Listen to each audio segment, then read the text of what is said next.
खबर मुजफ्फरपुर से है, जहां पर 2 दशकों से रह रहे सीएम नीतीश कुमार का अब खेल खत्म हो गया। सीएम पद पर इस्तीफा को लेकर बड़ा सस्पेंस बना हुआ है। दिल्ली जाने की जगह शुरू कर दी गई समृद्धि यात्रा। नीतीश सीएम पद से क्या इस्तीफा देंगे, इसको लेकर भाजपा में खुशहाली का माहौल है और जनता दल यूनाइटेड में सन्नाटा। चुनाव के नतीजे आने के बाद भी नीतीश ने इस्तीफा नहीं दिया। अक्सर देखा पाया गया कि नीतीश जब भी पलटी मारते हैं तो कोई ना कोई यात्रा पर निकल जाते हैं। क्या सीएम पद नीतीश बीजेपी को दे देंगे? जाने माने चिकित्सक जनसुराज मुजफ्फरपुर 94 के विधायक प्रत्याशी डॉक्टर ए के दास से हमारे संवाददाता अभय कुमार श्रीवास्तव ने इस मुद्दे पर बातचीत की। आइए देखते हैं क्या कुछ कहना है उनका।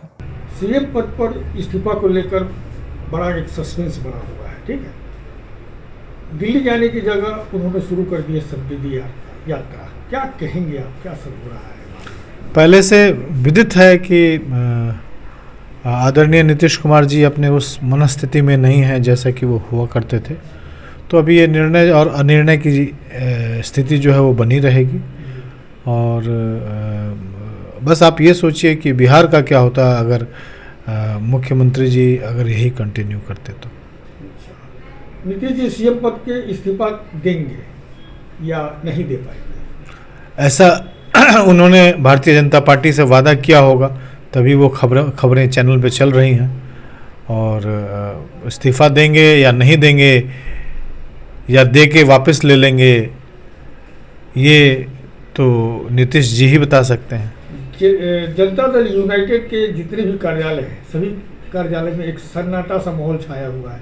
वहीं आप देखें तो बीजेपी के कार्यालयों में गर्मा गर्मी चल रही है। क्या कहेंगे इस पर? देखिए, बड़ा भाई छोटा भाई हो गया, छोटा भाई बड़ा भाई हो गया। तो जो छोटा है वो बड़ा होगा तो उसको आनंद आएगा ही, और जो बड़ा है वो छोटा भाई के रूप में आएगा तो उसको तकलीफ़ होगी ही। तकलीफ़ की बात ये भी है कि जनता दल यूनाइटेड जो कभी मुख्य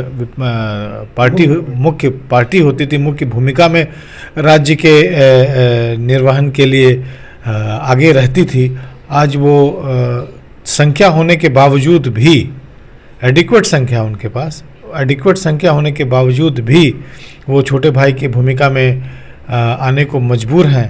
तो जनता दल यूनाइटेड को एक बार खुद से अपने नीति और व्यवस्था को समझनी चाहिए। चुनाव के नतीजे आने के बाद भी नीतीश जी इस्तीफा नहीं दिए। राज्यसभा का चुनाव है, उसके बाद भी फिर भी वो इस्तीफा नहीं दे रहे हैं। अब ये तो इसका जवाब उनको खुद देना है और उनकी दोनों गठबंधन की पार्टी को देना है। उन्होंने कोई रोड मैप तैयार किया होगा और वो रोड मैप के हिसाब से काम कर रहे होंगे, ऐसा लोग मानते हैं। राजनीति में लेकिन कुछ भी संभव है, ये ध्यान में रखना होगा। अच्छा, अक्सर देखा गया है कि जब भी वो पलटी मारते हैं तो कहीं ना कहीं किसी यात्रा पर निकल जाते हैं। अभी अक्सर देखा गया है, 20 वर्षों में उनका अभी तक यही आया है। क्या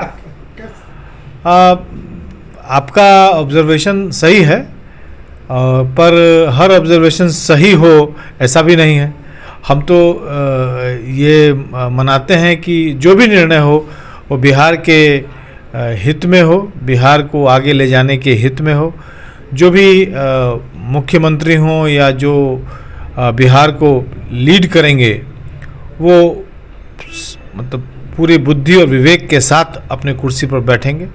तो चाहे नीतीश जी बैठे, चाहे कोई अन्य व्यक्ति बैठे, शर्त यही है कि वो बिहार के हित में काम हो और वह व्यक्ति अपने पूरी बुद्धि और विवेक के साथ उस कुर्सी पर बैठे। क्या सीएम पद के लिए नीतीश जी बीजेपी को देंगे? अब निर्णय दोनों के बीच में, दो भाइयों के बीच में है, तो इसको बाहर में हम लोग कैसे बोलेंगे कि हम लोग इसका जवाब नहीं दे सकते हैं। बाहर से तो खबरें जो आ रही हैं वो ऐसा ही आ रही हैं कि नीतीश जी अपने मुख्यमंत्री पद छोड़ने को तैयार है।